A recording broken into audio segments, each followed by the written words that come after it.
Meus irmãos e minhas irmãs, que a graça, a paz e o amor de Deus esteja comigo e com cada um de vocês para todo sempre. Hoje é 6 de junho de 2024, ainda diante do nosso devocional sobre o plano de leitura do livro de Filipenses. Iniciaremos o capítulo 3. Vamos ler o versículo 1, o 2 e o 3. E a palavra do Senhor diz assim: Resta, irmãos meus, que vos regozijeis no Senhor. Não me aborreço de escrever-vos as mesmas coisas, e é segurança para vós.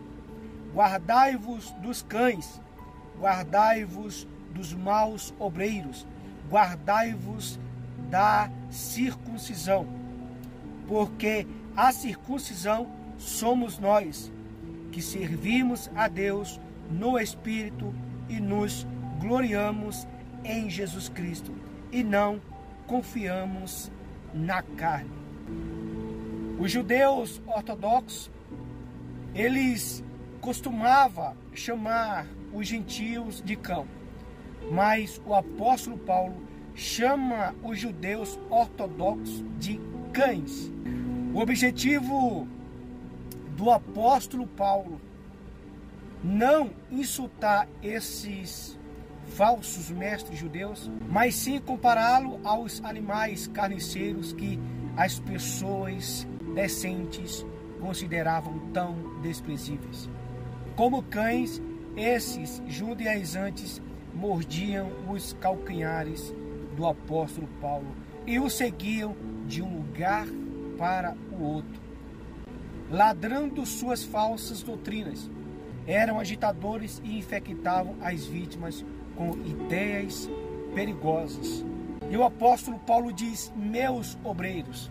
Esses homens ensinavam que a salvação do pecador dava-se pela fé, mas as boas obras, especialmente as obras da lei. Mas Paulo declara que suas boas obras, na verdade, são obras perversas, pois são realizadas pela carne, pela velha natureza, não pelo Espírito glorificado ao obreiro, não a Jesus Cristo.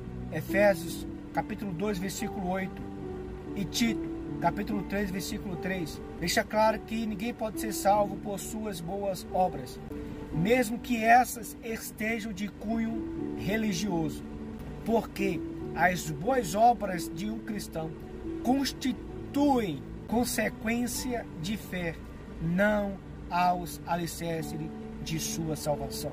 Falsa circuncisão. No original, Paulo faz um jogo de palavras com o termo circuncisão. Significa literalmente mutilação. Os judaizantes acreditavam que a circuncisão era essencial para a salvação. Atos capítulo 15, versículo 1. Gálatas capítulo 6, versículo 12. Mas Paulo afirma que a circuncisão em si não passa de mutilação. A verdadeira experiência cristã é uma circuncisão espiritual em Cristo Jesus. Esta é a verdadeira circuncisão. Colossenses capítulo 2, versículo 11. Não requer uma operação física. A circuncisão, o batismo, a ceia do Senhor, o dízimo, bem como qualquer outra prática religiosa, não são capazes de salvar o ser humano de seus pecados. Somente a fé em quem? Em mim? No seu próximo? No seu irmão? Não, somente a fé em Cristo Jesus pode salvar. Aleluia.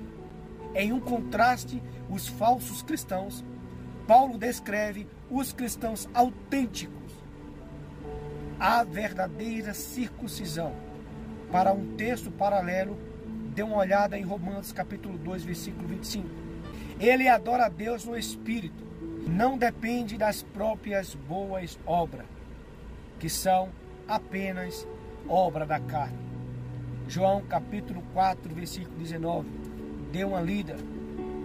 Ele se gloria em Jesus Cristo. Quem depende da religião costuma gloriar-se do que faz. O verdadeiro cristão, ele não tem motivo algum para gloriar-se. Efésios capítulo 2, versículo 8. Toda a sua glória está em Cristo Jesus. Do que ele vai se gloriar? Senão de Cristo Jesus. Aleluia. Em Lucas capítulo 18, versículo 9, Jesus propõe uma parábola que descreve essas duas atitudes opostas. Ele não confia na carne de acordo com a filosofia religiosa em voga hoje.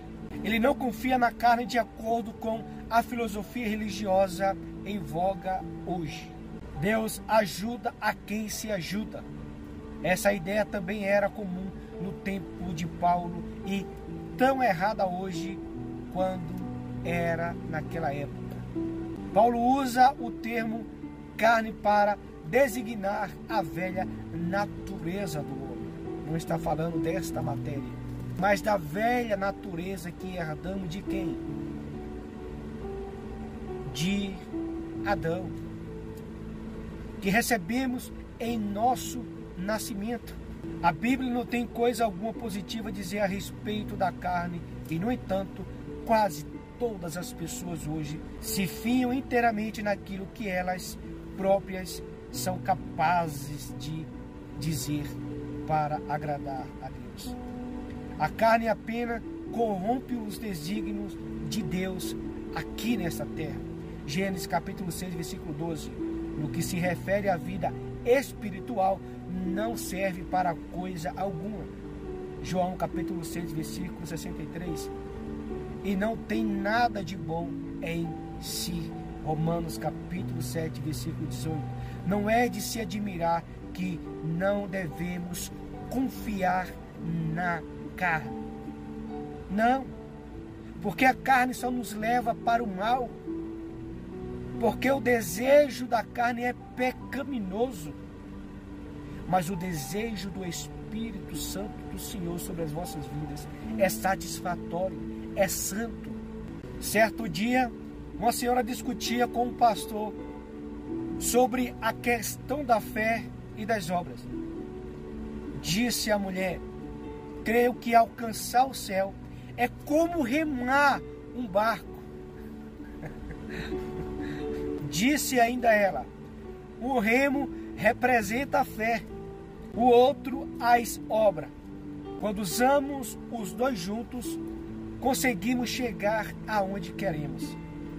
Quando usamos apenas um, movemos em círculo, disse a mulher. Respondeu o pastor à mulher: sua ilustração só tem um problema. Ninguém vai para o céu no barco a remo. Aleluia, glória a Deus, eu creio. E olha, aleluia, a resposta final: há somente uma boa obra que pode levar o pecador para o céu, a obra que Cristo consumou na cruz. Aleluia, glória a Deus, louvado e exaltado seja o Senhor. João capítulo 7, versículo 1, João capítulo 19, versículo 30, Hebreus capítulo 10, versículo 11. Deus seja louvado para todo sempre. Aleluia. Meus irmãos, minhas irmãs, ouvintes da palavra de Deus, Deus abençoe a vida de todos poderosamente em nome do Senhor Jesus Cristo. E se assim o Senhor nos permitir, amanhã voltaremos mais uma vez para a honra e a glória do Senhor.